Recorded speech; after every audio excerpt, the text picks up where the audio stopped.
네, 오늘 장 초반까지만 해도 좀 무난하게 양대 지수가 좀 흐름이 진행이 되지 않나 싶었는데 오전 한 중반경부터 해서 갑자기 낙폭이 좀 크게 확대가 되면서 큰 반등 없이 그대로 밀리면서 마감이 됐습니다. 오늘 장 현물시장의 마감을 여인수 전문가와 함께 정리를 해보도록 하겠습니다. 전문가님 안녕하세요. 예, 안녕하십니까. 연수입니다. 네, 반갑습니다. 일단 오늘 장 한 주 정리하기 전에요. 수급을 보면은 기관 외국인 같이 매도였지만 금액이 상당히 좀 제한적으로 나왔고 오늘 장에 왜 이렇게 좀 밀렸을까 그 이유를 좀 찾지를 못했거든요. 어디에서 보셨어요?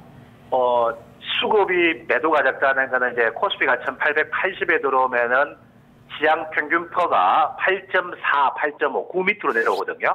그러니까 연기금의 기본 운용 수칙이 시장 평균 퍼 8대에서는 매도보다 매수거든요. 네, 그래서 오늘 매도 수급이 적고 또 오늘 미국은 큰 변화가 없었는데 오늘 시장이 밀린 거는 중화권 중국 영향이라 봐야 됩니다. 네, 지금 이제 시진핑 정부 새로운 정부 출범을 앞두고 사실 중국에 대한 기대가 투자자들 사이는 큰데 오늘 중국 현지에서 나온 이야기가 여전히 물가 단속, 특히 이제 부동산 가격이 최근에 좀 올라가죠. 북경이나 상해 대도시 중심으로. 그러니까 부동산세를 확대할 방침이라는 이야기가 나왔어요.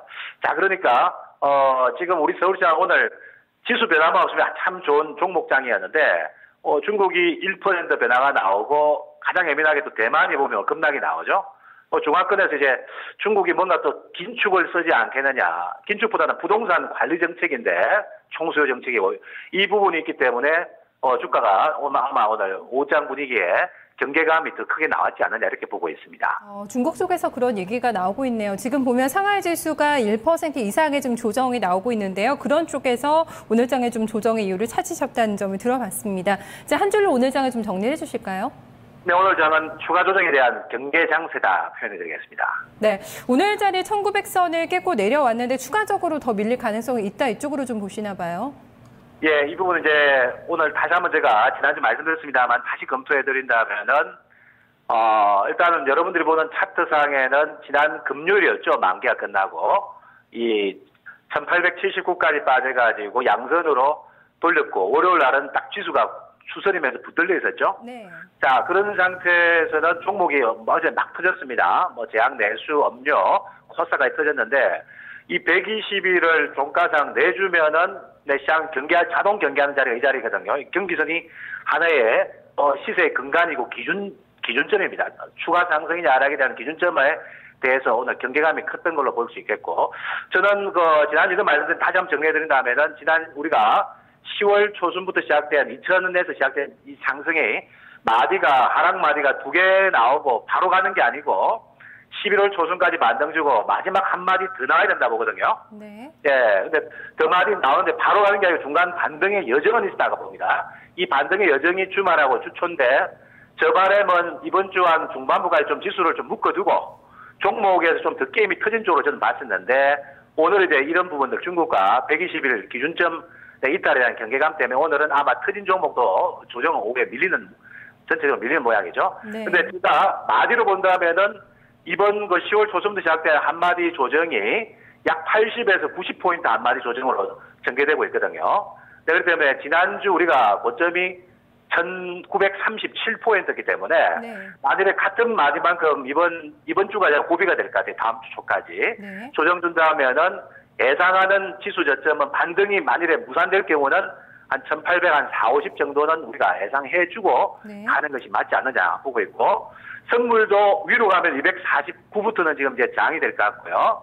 아래로, 지난주 금요일날 저점 245.30 라인의 지지 여부를 확인하면서 만약 이탈될 경우에는 조금 전에 이야기했던 예상 지수대 정도까지는 우리가 염두에 두고 가자. 너무 지나치게 겁을 먹을 필요는 없는데, 이번 주 미국 이슈도 있고요. 네, 그리스 이슈도 있고 이슈가 많죠. 그래서 시장이 좀 변동성이 추가적으로 나올 수 있는 위치는 맞지 않겠냐 이렇게 보고 있습니다. 네, 일단 무조건 하락 쪽으로 간다 이거는 아니라 이제 가능성을 열어두고 좀 시장의 대처 능력을 좀 키워봐야 된다 이런 부분이 얘기를 해주신 것 같은데요. 1840에서 50선까지도 일단 많이 밀리게 된다면 그쪽까지도 조정이 나올 가능성을 열어두고 있습니다. 그래서 업종은 어떻게 좀 봐야 될까요? 좀 요즘의 흐름을 보면은 날아가는 내수주, 밀리는 경기주 이렇게 좀 요약을 해볼 수가 있을 것 같은데요. 오늘도 좀 큰 변화는 없었던 것 같습니다. 어디서 업종 찾으셨나요? 네, 오늘의 업종은 섬유 업종이죠. 네, 오늘 상당히 또 강했던 쪽이 섬유업종이었습니다. 좀 분석해 주실까요? 예, 오늘 이제 섬유업종 간략하게 분석하고 기존업종 전략도 제가 방송에서 제가 저 입으로 말한 거는 가급적이면 제가 관리된 또 말씀을 드리고자 합니다. 오늘 뭐 섬유업종 중에 이제 내수가 순환인 것 같다 이렇게 생각하시면 됩니다. 내수업종이 최근에 꾸준히 뭐 제약부터 시작해가지고 음식료부터 해가지고요. 네, 그다음 CJ 그룹 주가, 대산 그룹 주가 해가지고 엄청나게 터졌죠. 터졌는데 이제 상대적으로 이제 LG 패션 같은 기업 보면은 최근에 그는 또 시세가 없었던 거죠. 없었는데 3분기 실적을 발표해 보니까 최근에 백화점 마트가 전체적으로는 백화점 마트 업계는 별로 안 좋습니다. 근데 뭐 개체적으로 이제 뭐 수입 뭐 효과 때문에 나오는 이제 내수주들은 시세가 터지죠. 네, 예상보다는 불황 대비 실적이 좋았다는 거. 이것 때문에 LG 패션 최근에 그 개별 종목 중에는 뭐 한세 실업 이런 것들이 개별 실적 가치로 좀 움직였다 봅니다. 아마 이번 주 조금 더 반등의 가치가 있는데 이거는 이제 따라가기보다는 잘 팔아줘야 될 것 같고요. 네. 자, 오늘은 제가 좀 전에 지수 흐름을 볼 때는 120일 만일을 만일에 내주면은 터져가지고 시장에 조정시 대안으로 참 많은 말씀을 드렸던 제약, 내수, 유틸리티 또는 네 지금 뭐 음식료 이런 것들도 내일 지수 변화가 없으면은 내일 모레 또 터질 수 있습니다. 터지는데 이번 주는 조금 제가 보기에는 여러분들이 달라붙는 매보다는 또 수익권 매도되기 가능하면은 좀 챙겨주는 매매 감각을 하시고 네, 다음 주를 대비하는 전략이 중후반부 좀 필요하지 않겠느냐.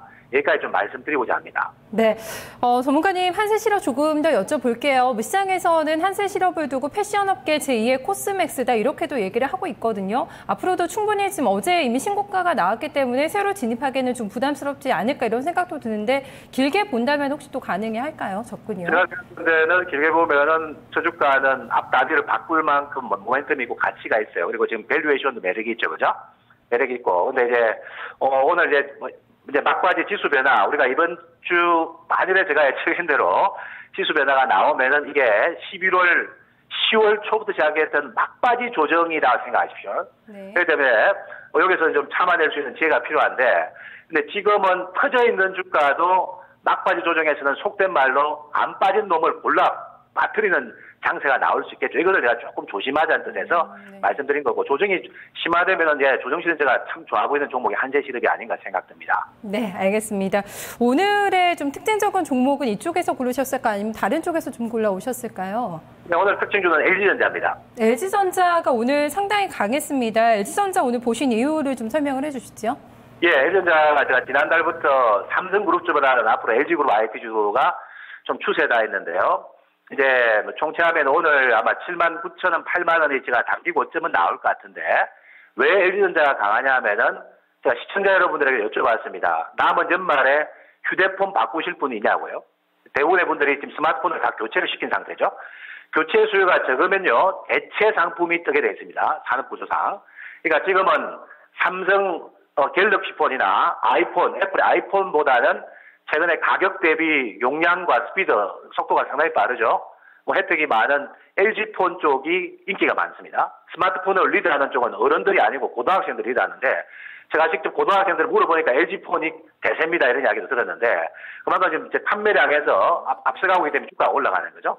4분기는 그동안 부족했던 실적이 나오는 자리가 LG전자 같아요. 그동안 상당히 어려웠는데 그래서 LG전자는 펀더멘털과 실적 기반 때문에 주가가 오늘 같은 장에서도 치고 나올 수 있던 거고 다만 단기적인 고점을 한번 노려라면 79,000원, 8만원 정도 보는데 역시 마찬가지로 4분기 실적이 좋다면은 아까 이야기했던 만일 지수에 저점 형성이 된다면 LG전자 같은 주식은 향후에 조정 시에는 매수 대상이 될 수 있다는 것도 함께 우리가 볼 수 있는 관점입니다. 네, 옵티머스지가 또 상당히 반응이 좋다고 하는데요. 다음 주부터 시작이 되는 또 블랙 프라이데이에 대한 기대감도 좀 반영을 하면서 오늘장 LG전자 상당히 강했습니다. 전문님 마지막으로 짧게 좀 내일장 전략 한마디 주실까요? 예, 내일은 아침에 들었으면 좀 관망을 좀 하셔야 될 것 같고 여기가 이중바닥이냐 새로운 완전한 저점을 저는 만들어야 가능합니다. 빠질 때는 여러분들이 어려워하시지만은 어정쩡한 반등은 새로운 하락을 났기 때문에 확실하게 빠지면은 제대로 되는 강력한 배팅이 붙을 수 있다는 거. 그 부분을 하기 위해서 내일은 좀 조금 관망 전략이고 그동안의 지수 조정에 대한이었던 그래서 코스닥의 상대 종목군들은 조금 이번 주는 좀 방망이를 길게 잡지 말고 터지면은 챙기고 다시 저점 매수 준비할 수 있는 이런 좀 단기 매매도 좀 필요한 자리가 접어들었다. 이렇게 제가 말씀드리겠습니다. 네, 알겠습니다. 오늘 전문가님 말씀 잘 들었습니다. 고맙습니다. 예, 감사합니다. 연수였습니다. 네, 지금 현재 구간에서는 수익이 나는 종목들 빨리빨리 챙기는 것도 상당히 중요하다고 얘기를 해주고 있습니다. 그만큼 시장의 변동성이 나오면서 수익을 내기가 쉽지 않은 여건이라는 점을 얘기를 해주고 있는데요. 지금까지 여인수 전문가와 함께 현물시장의 마감을 브리핑해봤습니다.